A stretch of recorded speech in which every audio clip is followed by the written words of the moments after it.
war na am ñeneen ñu génn suba au plus tard nañu génnee ñëpp loolu daal mooy en fait suñu exigence loolu mooy suñu revendication alors xam naa ne ñu bëri ñu ngi doon wax biñ ma jàppee ak léegi di wax c'est peut-être l'occasion wax li nga xam ne moo am altine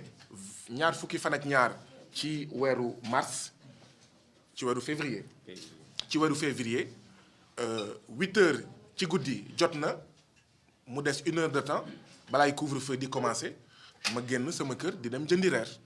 noonu laa génnee sama kër def 300 mètres benn pick-up gaare jékki-jékki rek gaare sama ginnaaw maa ngi ci tali bi ñeenti nit génn si ñëw ne ma monsieur Sagna vous êtes en état d'arrestation ne leen arrestation yomb na Sénégal de comme ça guddi mu ngi lëndëm man ne leen yéenay ñan ak lan moo tax ngeen may arrêté ñu génnee carte boo xam ne mun ma ko sax lire parce que mu ngi lëndëm mais mayu ma sax mayu ñu ma sax fu ma ko liiree ñu dugal ma en fait ci oto bi ma ne leen yéen li ngeen di def sax wóorul parce que bandits yi ak voyous yi mun nañ def ni yéen mun nañ ñëw gaari ci wetu nit ki mais kidnappé ko ne police wala gendarmerie wala DIC donc ça c'est pas des méthodes yoo xam ne dañ koy rafetlu c'est du banditisme d'État état voyou mooy doxalee nii man maa ngi tudd Guy Marius Sagna am naa fi ma dëkk lan moo tax duñ ma jox convocation man maa ngi tudd Fatima Mbeng am naa fi ma dëkk lan moo tax duñ ma jox convocation man maa ngi tudd Birame Souleye Diop wala xawma Abbas Fall wala xawma ne en fait neneen Assane Diouf wala Clédor ak ñoom seen maa ngi dëkk Sénégal lan moo tax duñ ma jox convocation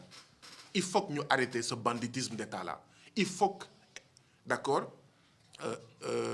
État du Sénégal bàyyi en fait ces méthodes de voyous noonu lañ ma jàppee ñu jaar xawma VDN jaar xawma Corniche et après ñu dugg en fait DIC boobu ak léegi maa ngi nii en fait di soog a génn dama ne état bu defee yëfu samba boy dañ koy siwal banditisme d'état bi ak yëfu voyou yi foog état bi ñu bàyyi ko man dañ ma jàpp après ñuy xool waaw lan moo tax ñu war ma dugal kaso dégg ngeen ko li nga xam ne moom lañ ma doon toppee biir DIC bokkul dara safaan ba lañ ma wax au niveau du bureau du doyen des juges ay troubles à l'ordre public xaw ma genre yooyu lañ ma doon toppee xaw ma DIC mais bi ma demee en fait jàkkaarloog doyen des juges mais man damaa waaru parce que maa ngi naan mais attends question yi ma doon laaj DIC jotewul dara ak li nga xam ne moom lañ ma wax ne moom lañ may toppee fële ca tribunal et donc loolu day rek gën a firndeel li nga xam ne moom mooy méthode de voyou moom mooy banditisme d'État bi nga xam ne mooy dox fii alors nga ñëw ñu ne la Guy Marius Sagna yaa bind sa page Facebook j'accuse la police d'avoir torturé ki nga xam ne moom mooy Pape Sarr commissariat Thiaroye yow Guy Marius Sagna yaa wax ne j'accuse Seck Ndiaye d'avoir été assassiné par des policiers dans sa chambre yow Guy Marius Sagna yaa wax ne j'accuse en fait la police sénégalaise d'avoir assassiné ki nga xam ne mooy Abdoulaye Timéra yow Guy Marius Sagna d'accord yow yaa bind sa page Facebook j'accuse la police xawma Elimane Touré au niveau du commissariat de port noonu la commencé fàttaliku leen lan moo xewoon dafa amoon ay ñi ñu jàppoon d'accord ñu génn commissariat central ñu dajeek ñoom le dimanche donc je sais pas moi dimanche 15 genre yooyu dimanche 15 février ñu dajeek ñoom ñu ne ñu mais dañ leen doon torturer ñu ne ñu dañ leen doon laaj yéen ndax joolaa ngeen yéen ndax Casamance ngeen jóge dañ leen dóor ci xuur ngeen jéggal ma ci wax ji d'accord mais bi loolu amee fii la ñu defee conférence de presse ñoom ci seen wàllu bopp ñu ne lii lañ ñu laaj lii lañ ñu def ñun FRAPP nga xam ne ku ñu xam nga xamee ñu aussi lutte contre l'injustice et contre les violences policières ñu ne lii du dëgg du yoon pour sensibiliser pour artu pour naxarlu ak bañ itam li nga xam ne moo daloon jamono M23 mu am yaa ngi di fàttaliku ndem si yàlla Fodé Ndiaye yàlla na ko yàlla yërëm policier la woon mais dañoo jàpp ne violence policière bu ñu ko bannirul dina am fu ñuy toll askan wi dina jéem a fajal boppam te askan bu demee bay fajal boppam musiba am na donc fii la ñu toog di ko dénoncer le samedi 20 bureau des relations publiques bu police def benn communiqué ne police sénégalaise musul def torture te ku fi waxati ne police sénégalaise day torturer waaw ñu defante ko ak yow mais ci lañ def ay post ci suñuy page ne nous accusons la police sénégalaise d'actes de torture et de déni de justice ñu xool nag parce que ñun du ñu ñaaw ba pare ñàkk fayda duñ ñu boom di ñu toroxal di ñu noot ba pare ñu ne du ngeen ko fi waxee déedéet ku ñu torturer dañ koy wax ndaxte li ñu gëm mooy dëmm lu mu gën a bañ lu mu gën a bëgg mooy bu lay seeñu nga toog noppi dëmm lu mu gën a ragal mooy ku ko jeebaane dëmm na nga koy jeebaane or il y a des policiers dignes il y a des policiers intègres il y a des policiers patriotes mais nag am na ñoo xam ne dañuy torturer ñoom ñoo torturer Adja Ndiaye bu Dakaractu d'accord moo tax ñuy invité waat état du Sénégal déni de justice bi nga xam ne mu ngi ko imposer ces familles de victimes de violences policières de violences de certains gendarmes de violences de certains agents des forces de défense et de sécurité déni de justice boobu d'accord mu régler ko nous voulons la lumière nous voulons la vérité et nous voulons des sanctions waaw te ñu bàyyi di affecté agent des forces de défense et de sécurité bu defee tooxi diw na rek ñu affecté ko mais affaire bi day nekk gangrène buy màgg boo ko defee Dakar ñu bëgg ko xaw ma mekki Toubatoul xanaa waa Toubatoul bëgguñu lu baax bu defee musiba Toubatoul ñu affecté ko Thiès xanaa waa Thiès bëgguñu lu baax xanaa waa Ziguinchor bëgguñu lu baax il faut traiter le mal par la racine donc ñu lay laaj maanaam genre question yooyu waaye tamit ñu ne Guy Marius Sagna yaa bind sa page Facebook que ce sera Pathé Badiane pour le président le président Macky Sall et ses maîtres impérialistes ma ne ko maa ko wax man maa bind ne tous les jours ça doit être Pathé Badiane pour le président Macky Sall suppôt de l'impérialisme et ses maîtres impérialistes lan mooy Pathé Badiane Pathé Badiane Pathé Badiane mais xare la woon boo xam ne suñu maam ku jara fàttaliku ku jara roy Maba Jaxu Ba mais xare la woon boo xam ne da ko amoon ak l'armée coloniale française mu am ci ndam mais justice boo xam ne day naan benn citoyen lan moo tax ngay wax Pathé Badiane lan la est-ce que c'est un appel à l'insurrection mais justice boobu c'est une justice néocoloniale justice la boo xam ne bëggul sénégalais yi fàttaliku seen maam yu baax yi ma ne leen mais man je suis un produit de l'école sénégalaise comme sama frère sama plus que frère Babacar Diop di wax di ko ndamoo je suis un produit de l'école sénégalaise école primaire dañu jàngal Maba Diakhou Ba bu ñuy lim les résistants dañuy lim Maba Diakhou Ba au nom de quoi tey jii nii quand on appelle à la résistance du ñu wax askanu Sénégal roy leen Maba Diakhou Ba roy leen Aline Sitoé Diatta roy leen Yacine Boubou roy leen Mame Bamba ak ñoom seen waaw ñu naan ma ay waaw yow yaa wax fenn ne yow Guy Marius Sagna que tu as un plan que vous avez un plan contre Macky Sall mais ma ne leen d'accord léegi wan leen ma ko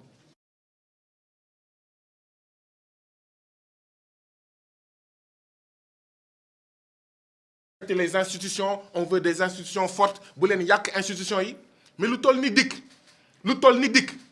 ñu koy poser loo ay questions yoo xam ne ay fen la yow Guy Marius Sagna yaa wax ne vous avez un plan contre Macky Sall ma ne d'accord balaa ma si tontu wan leen ma rek fi ma ko bindee fi ma ko waxee jusqu'à l'extinction du soleil duñ ko génnee maa ngi ni ba tey foofu la laaj bi yem dafa am solo ñu wane yooyu pour wane le banditisme d'État et les méthodes de voyous yi nga xam ne moom la ñuy am waaye tamit ñun ñëpp ñu préparé wu xam ne saay bu ñu jàppee nii la ñuy doxalee et nous devons être prêts ba pare moytu bañ a tiit naan waaw wala déet parce que président Macky Sall pare guñu ak moom président Macky Sall pare guñu ak moom dinañu jàppaat bu ñu jàpp kenn commissariat wala gendarmerie ngay tiit waaw ñu naan ma ay woy yow yaa wax benn Babacar est-ce que jot na 50 000 francs waaw pour xawma une conférence de presse de quelle conférence de presse il s'agit parce que effectivement lundi 22 février mardi 23 février dañoo waroon am conférence de presse fii ñu ne ma Babacar boobu ban Babacar la ba pare d'accord conférence de presse boobu ban conférence de presse leen dikk ñii di luubal alalu askan wi yëpp di sàcc alalu askan wi yëpp ay directeurs yuy sàcc alalu askan wi ay ministres yuy sàcc alalu askan wi ñu nekk ci les 30 pays les plus pauvres du monde dikk amul lu muy laajte lu dul ay Pathé Badiane dikk amul lu muy laajte lu dul mais kan mooy trésorier FRAPP dikk amul lu muy laajte lu dul une conférence de presse bu ñu waroon organiser fii avec des travailleurs licenciés dont des femmes enceintes te femme enceinte kenn waru ko licencier Bassirou Gueye toppatoowul loolu président Macky Sall toppatoowul loolu justice sénégalaise toppatoowul loolu dikk toppatoowul loolu ñu naan ay Pathé Badiane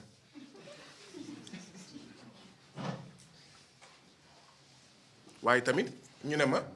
waaw est-ce que jot nga xaw ma audio Clédor ma ne leen ban audio Clédor seen ma ne leen ana audio bi ñu déglul ma ko nee nañ xaw ma 59 secondes man leen mais audio bi maa ngi koy soog a dégg Clédor Sène woo nañu waxoon naa ko docteur Babacar Diop waxoon naa ko Aliou Sané waxoon naa ko waa Y'en a marre ne leen dañuy lancer seen plateforme xaw ma naka le peuple waaw le peuple et que bu fekkee ça vous intéresse ñëw leen ngeen bokk ci plateforme bi ngeen fekkee conférence de presse bi j'ai informé docteur Babacar Diop waa FDS j'ai informé waa Y'en a marre Aliou Sané ma informé waa FRAPP nous n'avons pas donné suite à cette invitation waaw léegi ñu jàpp ma comme ça alors mbokk yi bii en moins de 3 ans bii mooy sama 3e mandat de dépôt en moins de 3 ans bii mooy sama 3e liberté provisoire waxoon naa Samba Sall ne ko Samba Sall placé nga ma 2 fois sous mandat de dépôt en moins de 3 ans jox nga ma ñaari liberté provisoire en moins de 3 ans ma ne ko vous et moi on sait où est-ce que ça va aboutir mu ne ma fan ma ne ko j'aurai une 3e liberté provisoire jërëjëf askanu Sénégal jërëjëf kilifa diine yi jërëjëf waa M2D ma ne ko lii duñu mës a dem ci procès ndax Pathé Badiane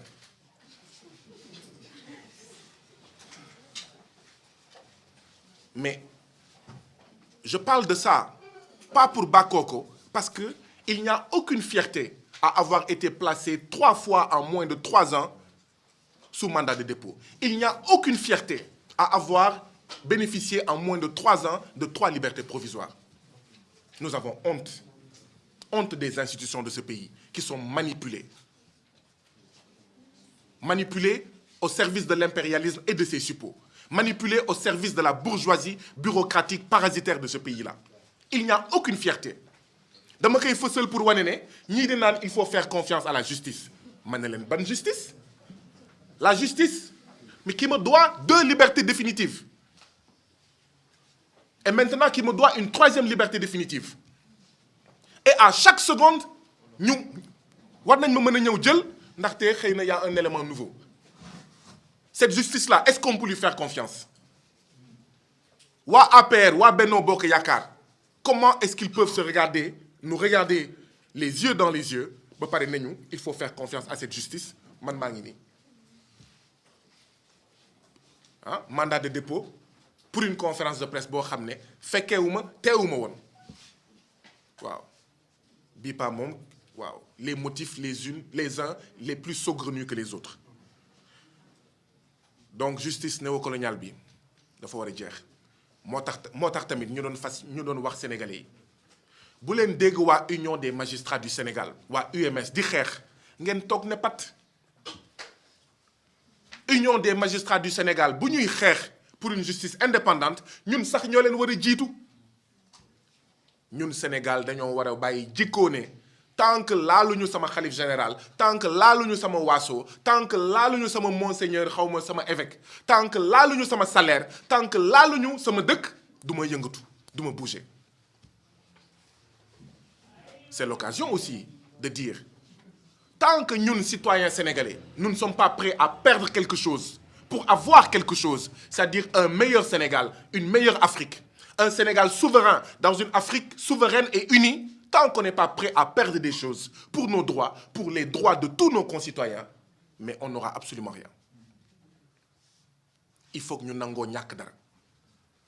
ay xawma mag du fecc ci yàlla naa dee loolu dafa war a jeex ay waxu naan xawma lekkitu nen du nax béy dafa war a jeex commencé na jeex. Alors ñu bëri nag ñu ngi naan woy peuple sénégalais patati patata ñenn ñi ñoo dàq xalab peuple sénégalais waaw peuple bi jaru ko yaa ngi di fàttaliku après élection 2019 peuple bi jaru ko lii bu amee xaw ma aar li nu bokk noo lànk bu mobilisation wàccee ñu ne lu leen dal baax na nous on a toujours été là pour dire non non lu tax non mooy li ñu gëm mooy les peuples sont comme le sol tout ce que vous y semez le sol vous le rend. Tout ce que vous semez dans le peuple vous le rend. Si vous semez dans ce peuple-là le carriérisme, l'affairisme politique, le carriérisme politique, le mensonge, la trahison, élevé en vertu sur le plan politique, sur le plan syndical, sur le plan des ONG, sur le plan des mouvements citoyens. Mais si vous semez dans ce peuple-là cela, le pacho, mais le peuple vous le rend. C'est normal. Le peuple ne peut pas avoir confiance en vous dans ces conditions-là. Quel peuple accepterait de prendre une grenade lacrymogène, d'aller en prison pour une classe politique? Et par classe politique, j'entends y compris les mouvements citoyens, y compris les syndicats. Pour une classe politique vendue, pour une classe politique adepte du haut-toi que je m'y mette. Quel peuple est prêt à prendre une grenade lacrymogène pour des gens adeptes, d'accord, du partage du gâteau Sénégal? Mais quand ce peuple-là, il voit des Babacar Diop, des Modou Diouf, des Fatima Mbeng, des Nini, des Fatoumata Diallo, des DJ Malik de LCIS, des citoyens et des patriotes, mais ce peuple-là le rend à ses patriotes. C'est important de le dire comme tel. Moi, si je suis en danger, ou si je suis, si je suis en danger, ou si je constitue un danger pour le peuple sénégalais, je n'exclus pas que l'État m'écoute, me mette sur écoute, me suive et me file. Mais si nous menaçons les intérêts impérialistes, faire cela est inacceptable. Ce que je veux dire par là, c'est que nous, mën nañ nekk loo xam ne day gaañ askanu Sénégal maanaam bañuñu état di mobiliser ay jumtuwaay pour déglu suñu ay téléphone pour lire suñu ay téléphone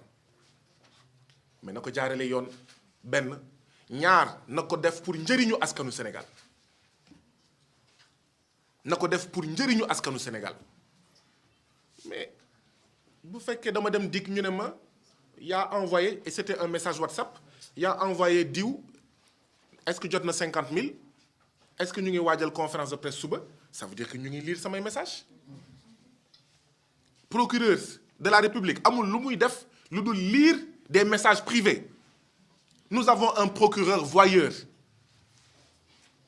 alors que askan baa ngi ci jafe-jafe mais lire les messages des gens les mettre sur écoute dafa war a am yoon dafa war a am dafa war a jaar yoon dafa war a am réquisition mais lii li ñuy def nii du dëgg du yoon du dëgg du yoon moom la ñuy def ñun ñëpp moo tax ça fait ay weer ay at ñu ngi naan président Macky Sall bàyyil di mettre sur écoute les citoyens sénégalais mais plutôt écouter le peuple sénégalais. Arrêtez de le mettre sur écoute et écoutez le peuple sénégalais. Pour génne Sénégal ci ndóol génne ko ci jafe-jafe, ce n'est pas en mettant les citoyens sénégalais sur écoute, mais c'est en écoutant les profondes aspirations du peuple sénégalais. Il faut arrêter de mettre sur écoute les citoyens sénégalais et les écouter.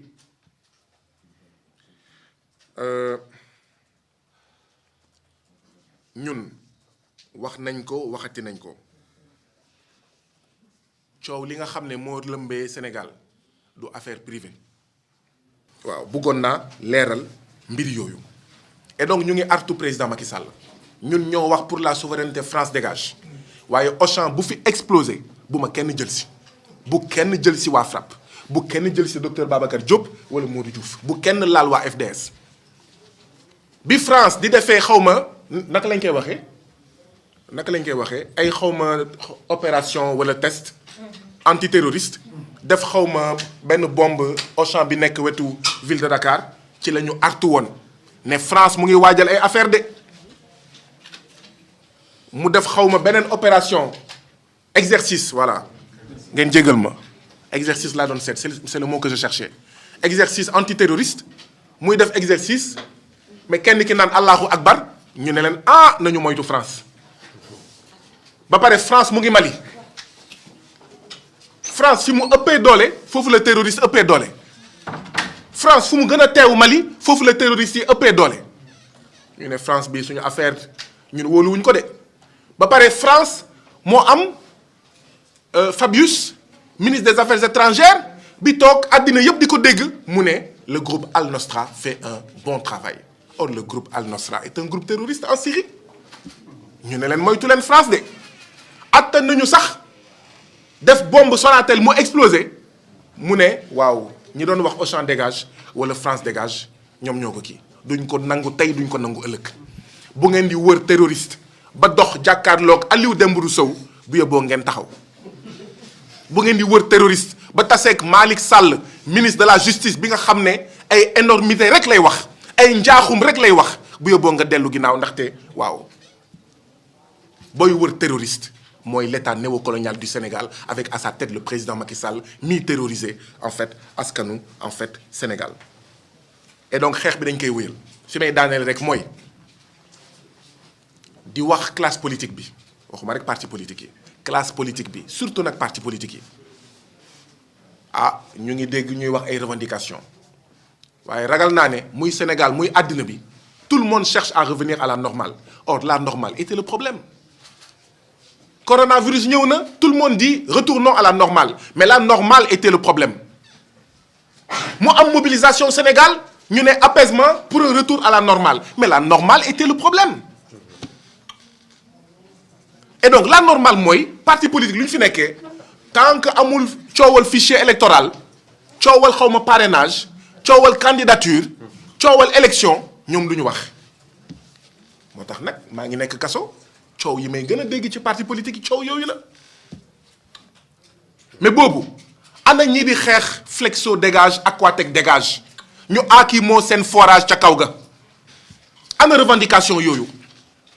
ana waa Médina Wandifa waa Boseya waa Kignanbour waa Ziguinchor d'accord ak ñoom seen waa Kër Moussa ñi nga xam ne ñu ngi aaki moo seen suuf spoliation foncière et ces revendications là ana ñi nga xam ne ce sont des bacheliers non orientés ana ñi nga xam ne ce sont des bacheliers orientés dans le privé qui sont des étudiants entièrement à part